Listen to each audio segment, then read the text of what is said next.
Pemirsa, Kejaksaan Negeri Jember, Jawa Timur menetapkan seorang nenek berusia 70 tahun sebagai tahanan kota karena sang nenek dilaporkan oleh anak kandungnya sendiri.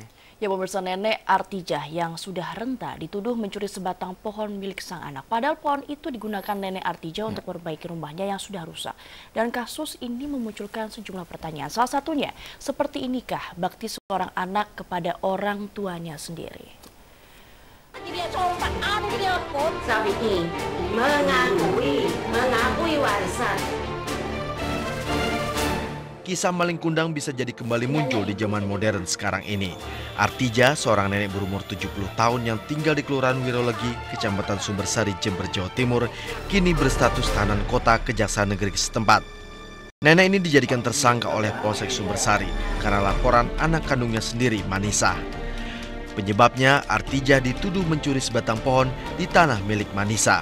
Padahal kayu bayur yang dipotong dari pohon di lahan milik Manisa digunakan untuk memperbaiki rumah ibu kandungnya yang sudah rusak. Artijah yang sudah renta memang meminta anak pertamanya Ismail dan cucunya Safei memotong batang pohon milik Manisa. Namun tindakan ini justru membuat Manisa marah dan melaporkannya ke polisi sebagai kasus pencurian. Kalau yang keduain pun mahda iya, jangan sih takar. Kadang ki, udah takut takaran. Polisi pun meneruskan kasus ini, sehingga membuat nenek Artijah bersama sang anak Ismail dan cucunya Safei menjadi tersangka dan dijerat pasal 363 KUHP tentang pencurian. Supaya dihukum, biar kapok itu.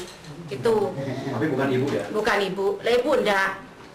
Tapi kan pengakuannya kan ibu yang menyuruh itu. Iya itu kan disuruh itu. Disuruh untuk mengakui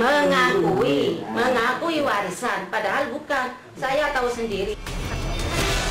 Manisa beralasan pohon yang dipotong dan kayunya digunakan untuk memperbaiki rumah ibu kandungnya tumbuh di atas tanah miliknya sendiri yang dibeli dari orang lain dan bukan tanah warisan seperti diakui sang ibu Artijah.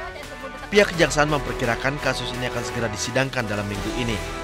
Dan kepada yang bersangkutan telah dilakukan tahap 2, di mana saat ini status daripada yang bersangkutan kita nyatakan di tahanan kota.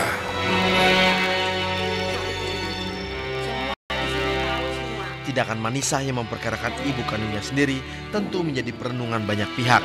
Seperti inikah perlakuan dan bakti seorang anak kepada sang ibu yang telah melahirkan dan membesarkannya dengan darah dan air mata. Dari Jember, Jawa Timur, Hanafi melaporkan.